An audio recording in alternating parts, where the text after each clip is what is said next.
Welcome to Talking Kootenay Books. My name is Keith Powell, and today my guest is Jim Webster.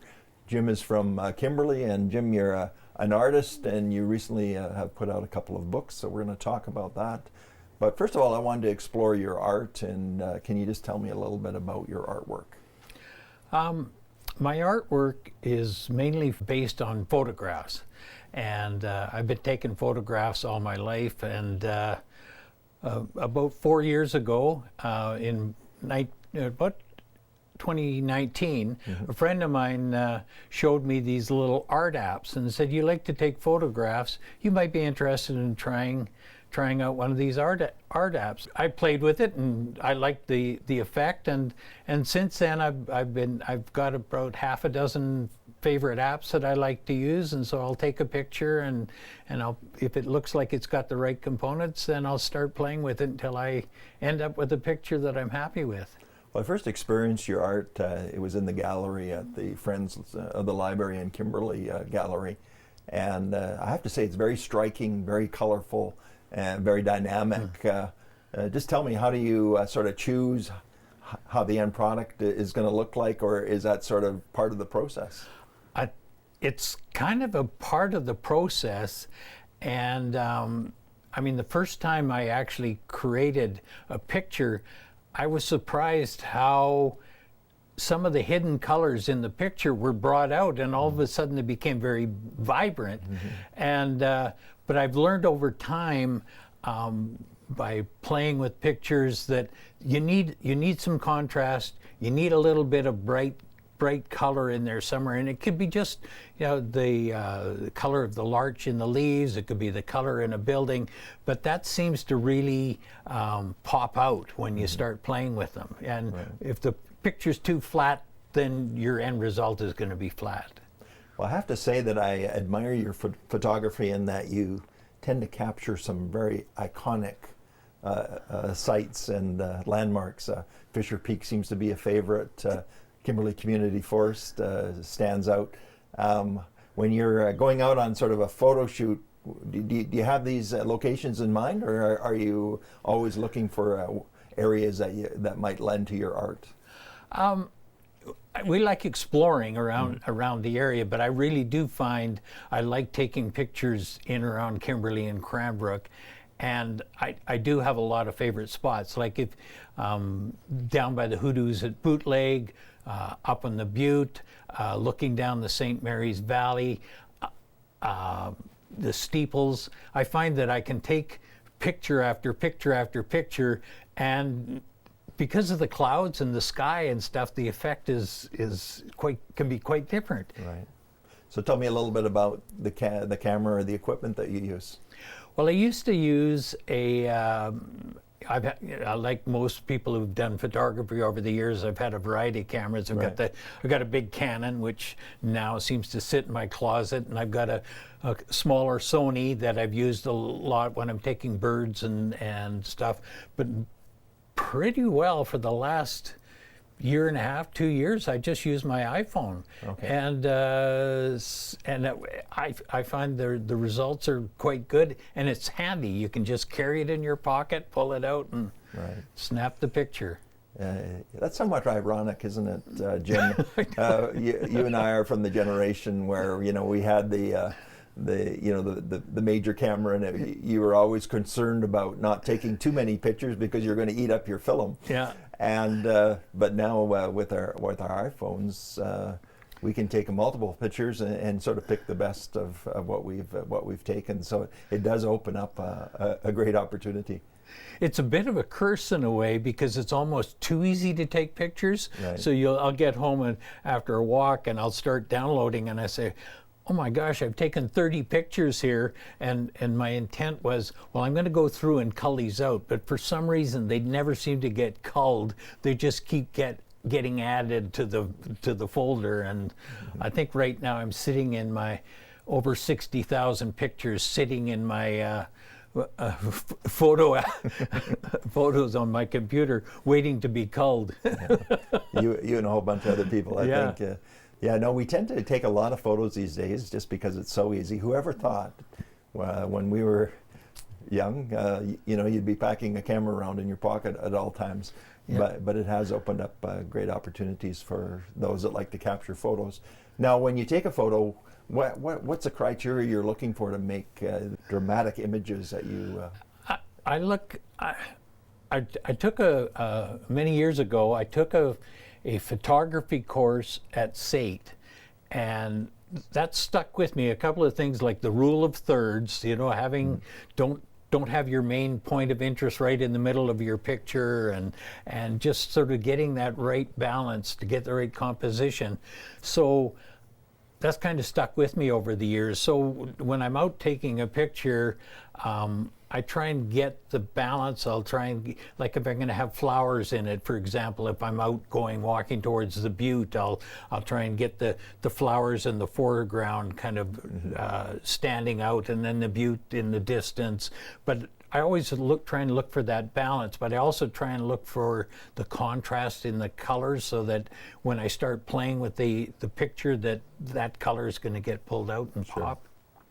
Yeah, so just to let our listeners know, the butte that you mentioned is the Wycliffe Butte, which is sort of halfway between Kimberley and Cranbrook, and it does give some opportunity for some dramatic images, even from the top looking over the steeples range. Pretty impressive for sure. So I want to ask you, Jim, when it comes down to putting your art together, you have it displayed at the gallery, but you took it one step further and actually put it into a book form. What motivated you to do that? Because I started turning my pictures into art probably over a 4-year period, I realized I was accumulating quite a few of these in a folder, and somebody would come in and see one of my pictures and ask, do you have any other ones? Do you have a website? Well, I didn't have a website, and I didn't have a way to show my picture. So I started going through my files and thought, well, let me put them into a book. And so I took a whole bunch of them, probably 150 of these pictures, and put them into a book. But I only published one, but it was for more display purposes. Right. And then recently I decided I'm going to go back and take some of my portrait shape rather than my landscape and put them into a book, and from that's where I came out with this small book here with about 32 pictures in it. No, I think it's altered. What's the name of it again? Well, I call it photo art is the kind of the process I call it, but the book is called Altered Kootenays, because the pictures are all taken in the Kootenays, but mainly around Kimberley and Cranbrook. Right. There is a couple in there from up by the top of the world, and there's another one that isn't quite from the Kootenays, but it looks like it could be from the Kootenays. Right. Okay. So your books again are a great way to showcase your dynamic art, and but you also went stepping back a little bit earlier than that. I think the first publishing endeavor you took on was a little bit of a tongue-in-cheek history of Happy Hands, if I'm not mistaken. How did that all come about? That was in 2023 was the 20th anniversary of Happy Hands, and communicating with the organizers of the first Saturday in Kimberley, they wanted to feature Happy Hands during this celebration of the 50 years.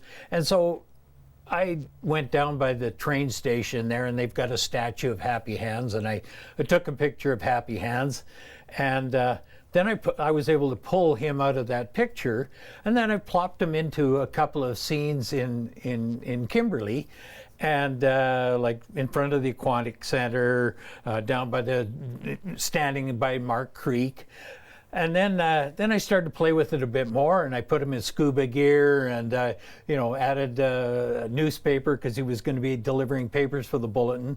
And I was posting these online on corkboard, and people thought they were kind of funny and kind of cute.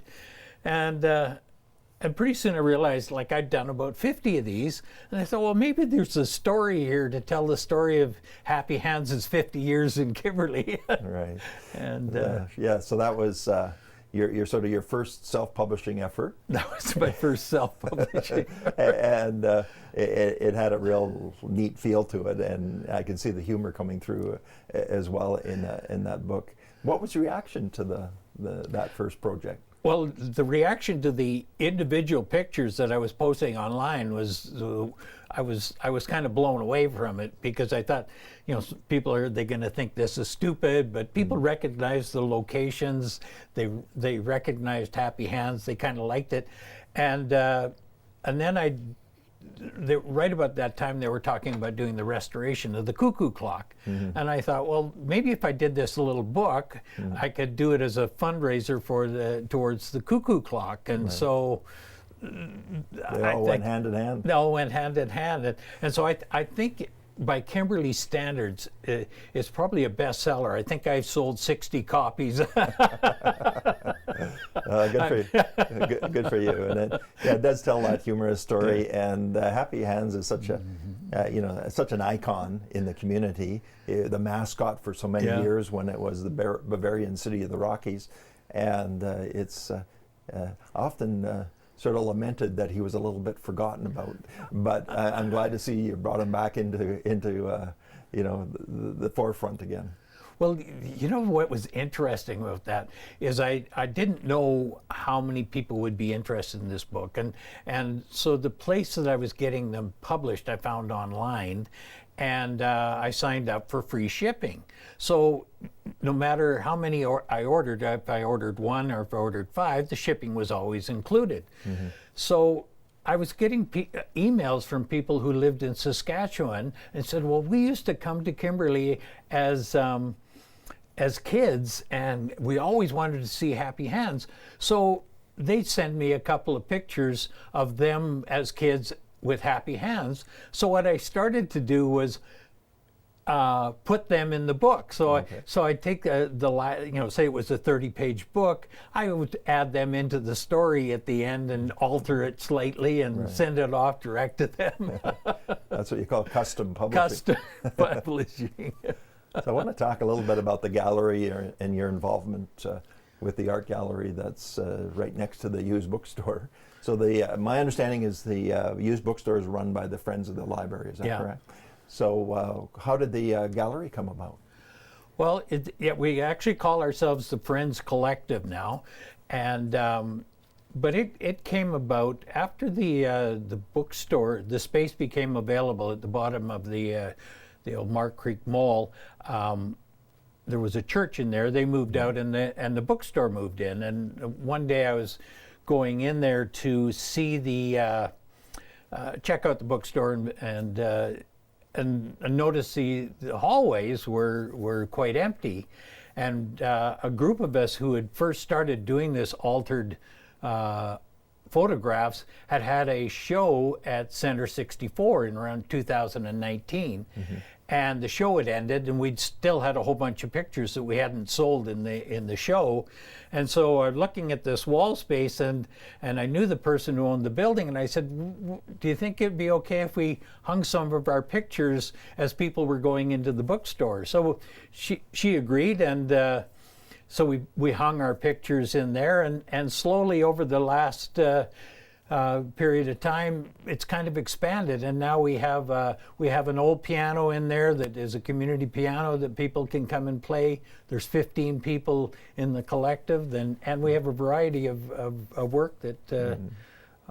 So here you have a used bookstore that all of a sudden becomes an art gallery and a great community space. Yeah. So it's sort of a win-win for everybody involved. It is, and we've had a last year after we got this old piano, we had a fellow out of Calgary who restores pianos, came out, stripped the thing down with a group of volunteers and rebuilt that piano. And then we had Arnie Celine come in and play. We had some young pianists come in and play. We had a little, So like you have events or open houses? Yeah, just a free open house, with a few people in it. So it's been really good.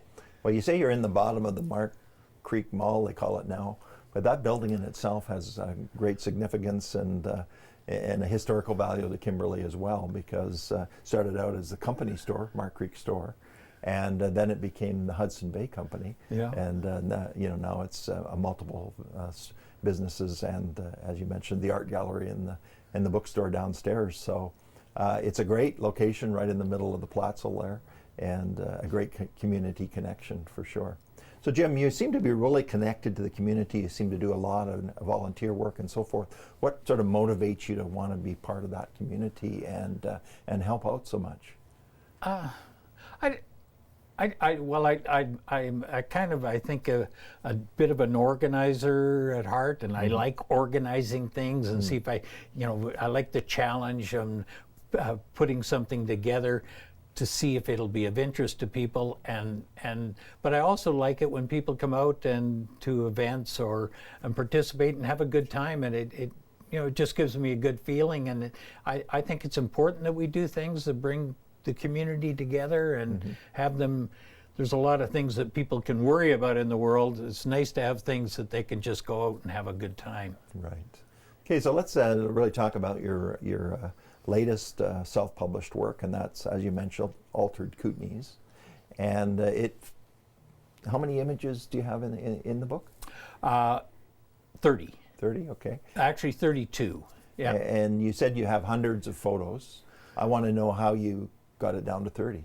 Okay, so what I did was I wanted to, most of my pictures are landscape, but I had a few pictures that I liked that were portrait style, sort of, and so I just started going through my photos and said it'd be nice to put the portrait runs into a book, and so I picked out maybe about 40 of those, and then from there I narrowed it down to about down to about 30. Right. And the reason I probably ended up with 30 was when I was looking for getting it printed, the place that I found online had a special on that for 30 pages of the book it was going to be a good price, right.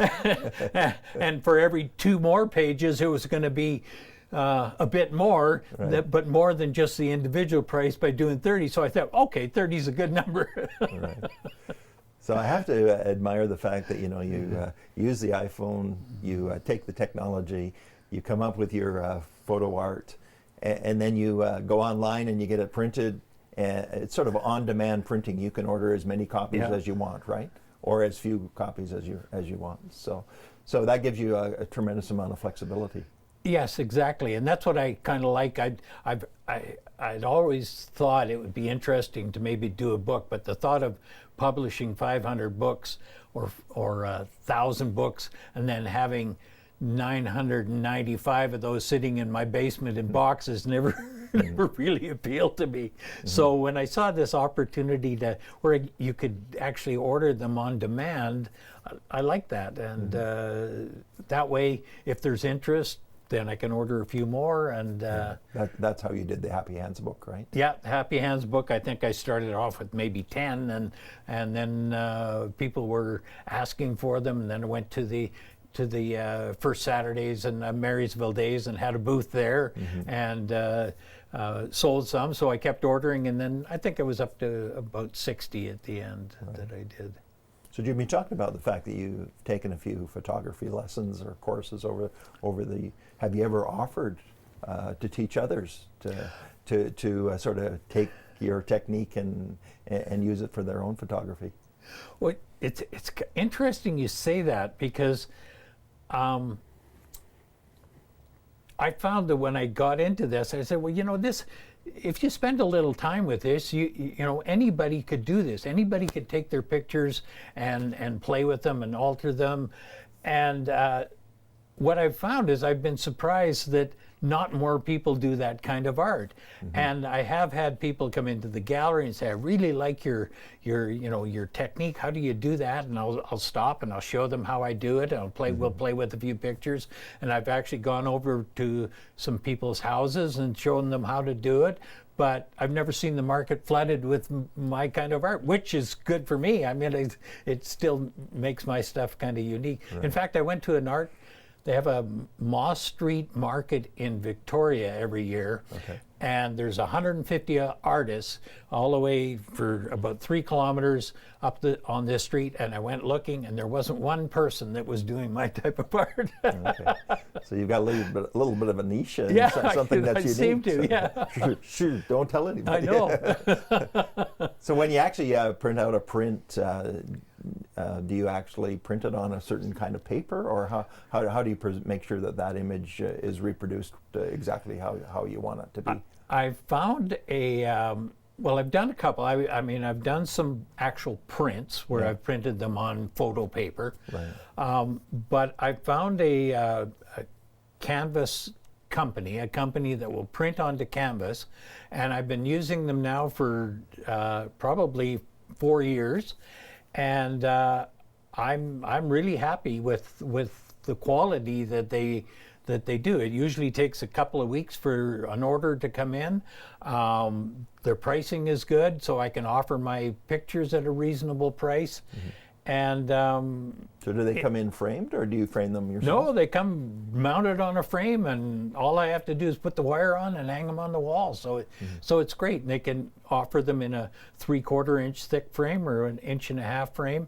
You can get them wrapped, you can get them stretched, you can get them with the black side around them, and and if I've had any problems, like if there was a warp or anything, they're on it. They'll send you a new copy. So it's worked out well. Okay.